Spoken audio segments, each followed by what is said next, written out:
What a match and what a finish. Welcome to Cricket Chat with Venkatesh. Befitting finale. సరైన climax ఈ అద్భుతమైన wonderful సిరీస్కి all 3 ఫార్మాట్స్లో ప్రతి match పోటాపోటీగా జరిగింది. ఇలాగే జరుగుతుంది ఎందుకంటే when you play against an evenly match side రెండు టాప్ క్లాస్ టీమ్స్ మధ్య పోటీలు ఇలాగే జరుగుతాయి. సో చాలా ఇంట్రెస్టింగ్గా చాలా ఎక్సైటింగ్గా మనం ఆల్ 3 ఫార్మాట్స్లో చూసాం. With India winnowing all 3 titles. 3 trophies మనకే వచ్చాయి. ఆఖరి మ్యాచ్ అయితే లాస్ట్ బట్ 1 బాల్ వరకు కూడా ఎంత టెన్షన్ పెట్టింది. అలాగే ఉండాలి మ్యాచ్ కూడా, ఎందుకంటే ఒక సైడ్ వన్ సైడెడ్గా వెళ్ళిపోతుంటే మజా రాదు. ముఖ్యంగా ఒక సండే రోజున ప్రతి ఒక్కరు టీవీ ముందు చేరినప్పుడు వాళ్ళకి ఫుల్ పైసా వసూలు కావాలి. అదే జరిగింది. It was a match of fluctuating fortunes. India was dominating. చాలా వరకు ఇండియా డామినేట్ చేసింది, కానీ ఇంగ్లాండ్ లాంటి ఒక top class team kept coming back at us, but still India was able to hold its nerve. Indian టీంలో చేసిన మార్పులు, స్ట్రాటజీలో చేసిన చేంజెస్ అవన్నీ కూడా కలిసి వచ్చాయి. సో ఇండియన్ టీం ఏంటంటే మనకి బౌలర్ రిసోర్సెస్ ఉన్నాయి. ఏ టీంని ఏ ప్లేయర్ని ఎప్పుడు ఆడించాలి, ఏ రకమైన స్ట్రాటజీతో వెళ్ళాలి, ఇప్పుడు మనకున్న ఎడిషనల్ స్ట్రెంగ్త్ ప్రకారం మనం మన ఆట తీరులో ఎలాంటి మార్పులు చేయాలి, ఇవన్నీ కూడా ఒక్కొక్క ఫెయిల్యూర్తో మన వాళ్ళు నేర్చుకుంటూ చేంజెస్ చేసుకుంటూ వచ్చారు. అవి అన్నీ కూడా కలిసి వచ్చాయి. ఈ మ్యాచ్లో మీరు చూడండి, India was 157 for 4. Rohit Sharma, Virat Kohli నుంచి పెద్ద కంట్రిబ్యూషన్ లేదు. Shikhar Dhawan played super innings, బ్రహ్మాండమైన స్టార్ట్ అందించాడు. Rohit Sharma look very good. ఈ సిరీస్ మొత్తంలో he was looking good. Out of ఫామ్గా ఏం కనబడలేదు, కానీ పెద్ద scores kept on eluding him. ఇక్కడ కూడా ఓన్లీ 25 మాత్రమే చేయగలిగాడు.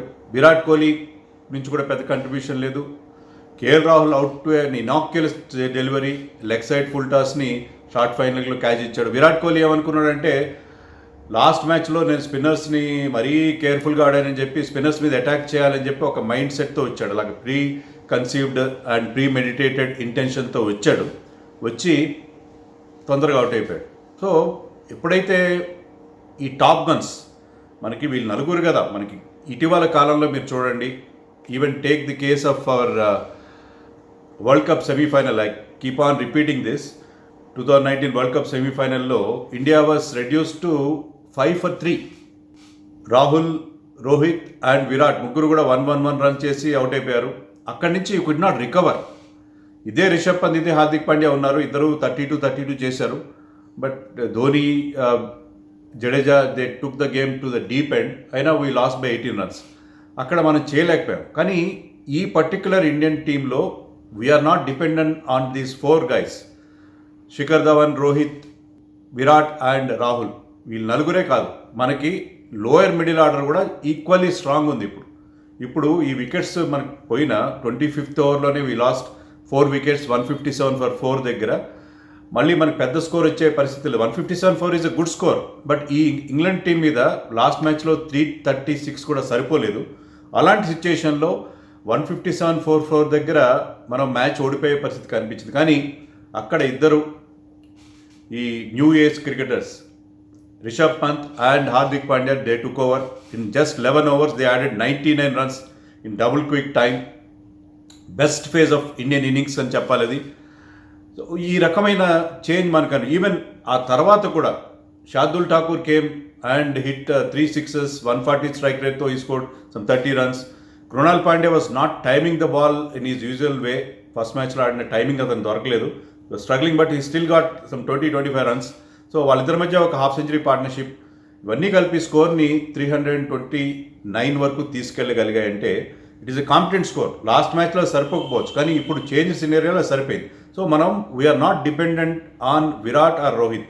మనకేంటంటే ఈవెన్ T20 లాస్ట్ మ్యాచ్ డిసైడర్లో కూడా విరాట్, రోహిత్ లాంటి సీనియర్స్ ఆడబట్టే మనం గెలిచాము. కానీ వాళ్ళ మీదే మనం డిపెండ్ కావట్లేదు. It was not like before. ఇప్పుడున్న పరిస్థితి ఏంటంటే we have plenty of talent. మనకి మిడిల్ ఆర్డర్ ప్రాబ్లం లేదు, లోయర్ మిడిల్ ఆర్డర్ ప్రాబ్లం లేదు, ఆల్రౌండర్స్ ఉన్నారు, టీంలో బ్యాలెన్స్ ఉంది, అన్నీ ఉన్నాయి. కాబట్టి మనం ఇప్పుడు ఒక డిఫరెంట్ టీమ్గా టీమిండియా మనకు కనిపిస్తుంది. సో ఒక టాప్ క్లాస్ ఇంగ్లాండ్ టీంకి మనం గట్టి ఫైట్ ఇచ్చాం. సో 329 ఒక పార్ స్కోర్గా కనబడలేదు. ఎందుకంటే లాస్ట్ మ్యాచ్లో 336ని మనం డిఫెండ్ చేసుకోలేకపోయాం. పిచ్ కూడా మనకు తెలుసు, సెకండ్ హాఫ్లో ఇట్ ప్లేస్ బెటర్. కానీ ఫర్ 2 రీజన్స్ మనకి ఆ స్కోర్ని డిఫెండ్ చేసుకోవడం పాసిబుల్ అయింది. ఫస్ట్ ఏంటంటే వికెట్స్. ఎప్పుడైతే మీరు అప్ ఫ్రంట్లో స్టార్టింగ్లో పవర్ ప్లేలో వికెట్స్ ఇస్తారో you will be on top. Second thing ఏంటంటే ఇక్కడ మీకు 6th బౌలింగ్ ఆప్షన్ ఉంది. బౌలింగ్లో కూడా చేంజెస్ చేశారు. ఒకప్పుడు స్పిన్ మన బలంగా ఉండేది, కానీ ఇప్పుడు ఆ స్పిన్ మన బలం కాదు. ఈ పర్టికులర్ సిరీస్లో హోమ్ గ్రౌండ్లో మనకి స్పిన్నే కదా బలం. చాలా అరుదుగా మనం చూస్తాం ఒకే ఒక స్పిన్నర్తో ఏ ఫార్మాట్లో అయినా బరిలోకి దిగడం. కానీ ఈ మ్యాచ్లో ఆ రకమైన చేంజ్ చేశారు, ఎందుకంటే స్పిన్నర్స్ని దాచిపెట్టాల్సిన పరిస్థితి మనకు కనిపించింది. బట్ అండ్ ఇన్నింగ్స్ బ్రేక్లో హార్దిక్ పాండ్యా కూడా చెప్పాడు ఐఎమ్ గోయింగ్ టు బౌల్ అని చెప్పి. సో సిక్స్త్ బౌలర్స్తో దిగాం మనం. దాంట్లో 5 పేసర్స్ ఉన్నారు, ఒక స్పిన్నర్ ఉన్నాడు. సో మనకి ఆ కుషన్ ఉంది కాబట్టి డిఫెండ్ చేయగలిగాం. Hardik Pandya bowled really well. కొంతమంది వ్యూయర్స్ అన్నారు హార్దిక్ పాండ్యాని డ్రాప్ చేయాలన్నారు కదా మీరు అని చెప్పి. నేను ఎందుకు డ్రాప్ చేయాలన్నానంటే Hardik Pandya is not bowling. మనకి 6th బౌలింగ్ ఆప్షన్ ఉండాలి కాబట్టి ఇంకెవరిని డ్రాప్ చేస్తారు మీరు? రిషబ్ పంత్ డ్రాప్ చేయలేదు, is your keeper. Shikhar, Rohit, Virat and Rahul ఆడతారు కదా. సో హార్దిక్ పాండ్యా డ్రాప్ చేస్తే కాబట్టి 6th బౌలింగ్ ఆప్షన్ రాడు. కానీ 6th bowling option Hardik Pandya bowling చేస్తే nothing like it. I'm not against Hardik Pandya, I'm big fan of Hardik Pandya. అదిగా చెప్తున్నాం. ఇప్పుడు మన టీంకి ఉన్న ప్రధానమైన స్ట్రెంత్ ఏంటంటే ఆ మిడిల్ ఆర్డర్లో, ఆ లోయర్ మిడిల్ ఆర్డర్లో Pant and Hardik Pandya are the key figures. నేను I'm looking at that scenario. Next scenario ఏంటంటే Pant at number 5 or 6, number 5 అనుకోండి. పంత్ నెంబర్ 5లో, 6లో హార్దిక్ పాండ్యా, 7లో రవీందర్ జడేజా. ఈ ముగ్గురు మన టీంకి ఫినిషర్స్గా ఉంటే ఒకరు కాకపోయినా ఒక్కరైనా ఏ ఫార్మాట్ అయినా, T20s అయినా, వన్డేస్ అయినా అద్భుతంగా ఉంటుంది కదా ఆ పరిస్థితి. So I'm not against Pant. నా ఉద్దేశం ఏంటంటే పంత్ కనుక బౌలింగ్ చేయకపోతే మనం అతని టీంలో ఉంచే బదులు you can as well go for an extra bowler అని చెప్పి. 6th బౌలింగ్ ఆప్షన్ మనకి ఇంగ్లాండ్ టీం మీద అవసరం. But when Hardik Pandya could provide that 6th bowling option, nothing like it కదా. బ్యాటింగ్ బాగా చేశాడు, బ్రహ్మాండంగా చేశాడు. బౌలింగ్లో కూడా భువీ తర్వాత he was most economical bowler. అతను 9 ఓవర్స్ని just gave away 48 runs. Didn't take a wicket, but he was very very good. So 6th bowling option అతను ఇస్తానంటే అంతకంటే ఏం కావాలి మనకి? He's our best allrounder and any day.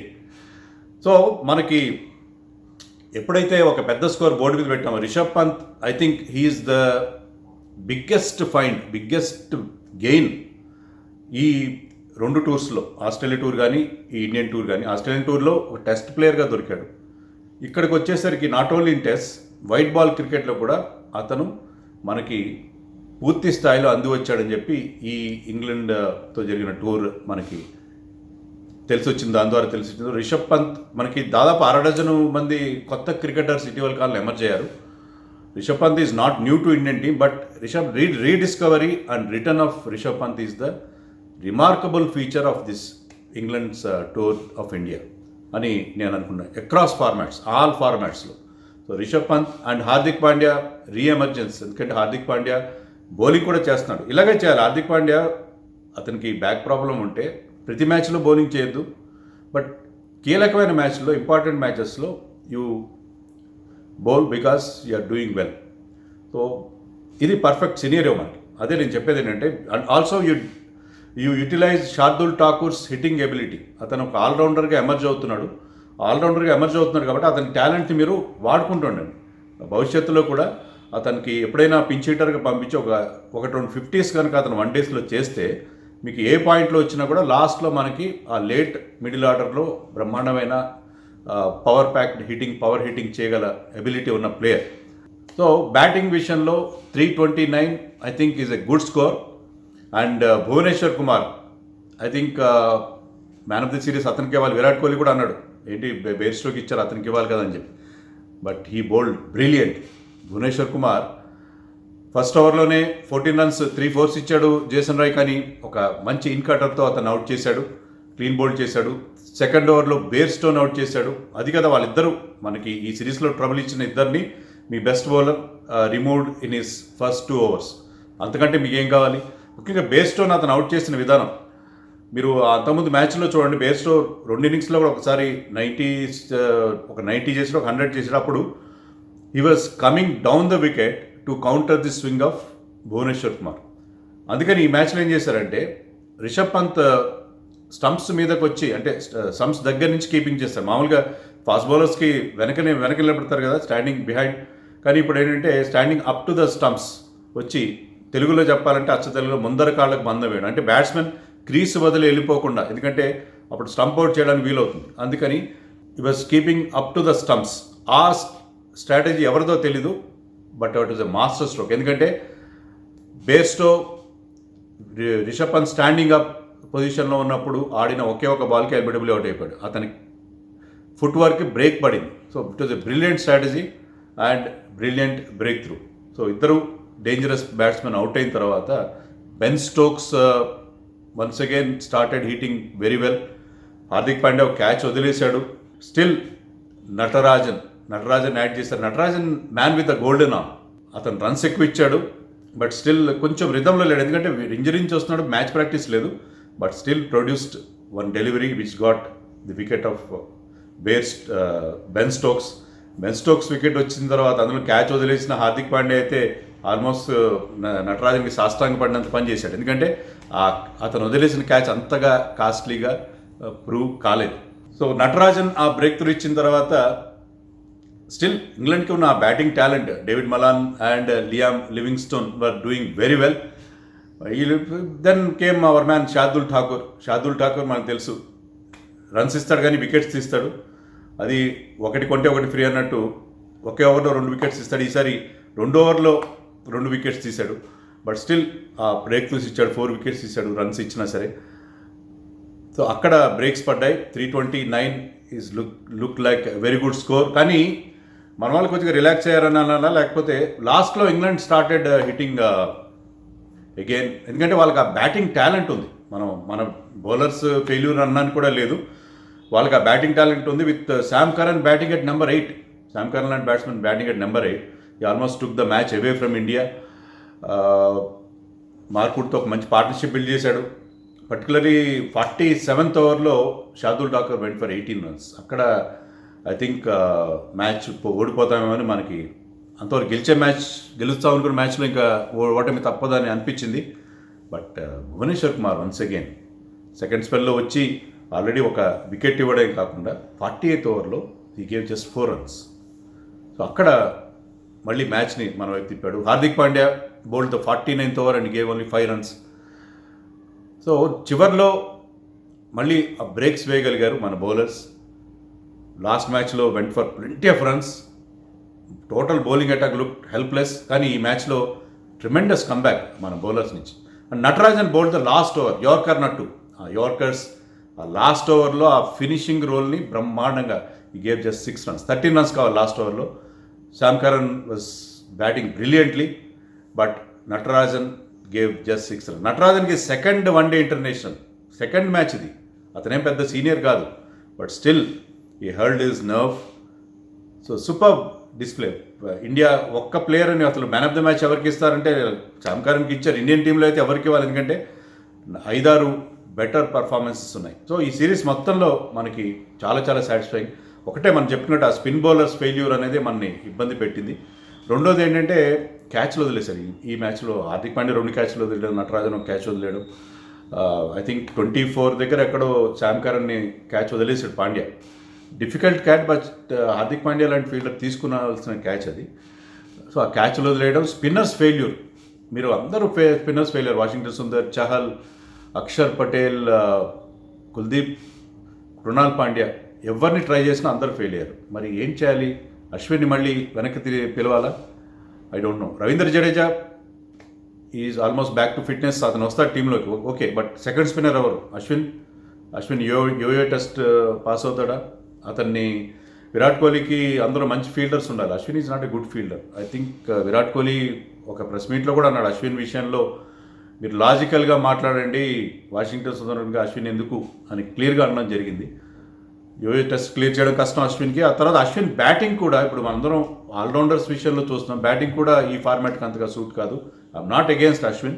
Ashwin is a brilliant bowler, but Virat Kohli scheme of థింగ్స్లో అతను fit in అవుతాడా అనేది నాకు సందేహంగా ఉంది. బట్ ఐపీఎల్ ఉంది, ఐపీఎల్లో మనకి ఆన్సర్స్ దొరుకుతాయి. రవి బిష్ణోయ్ లాంటి వాళ్ళు ఉన్నారు, కొత్త స్పిన్నర్స్ ఎమర్జ్ అవుతారు. ఐపీఎల్లో మనకి ఆన్సర్స్ దొరుకుతాయని అనుకుంటున్నాను నేను.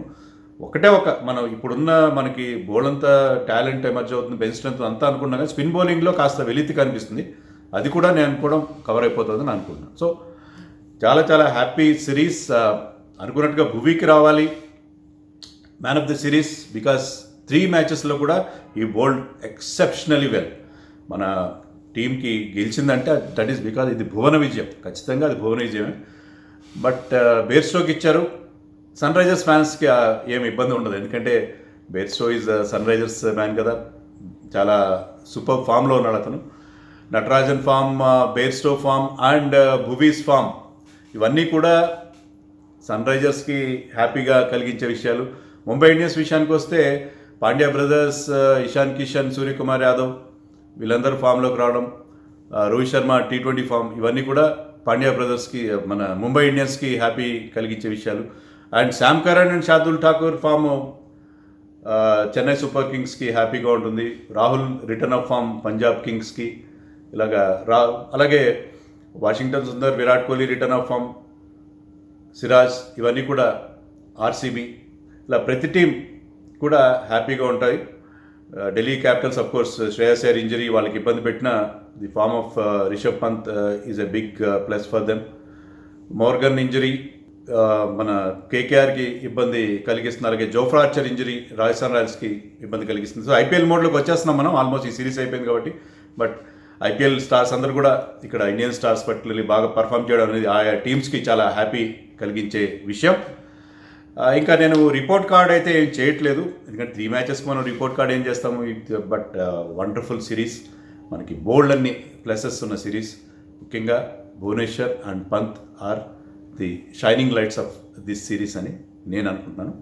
ఈ సిరీస్ గురించి మీ కామెంట్ సెక్షన్లో చెప్పండి. By for now. Please subscribe to our channel for more updates and analysis on cricket and other sports.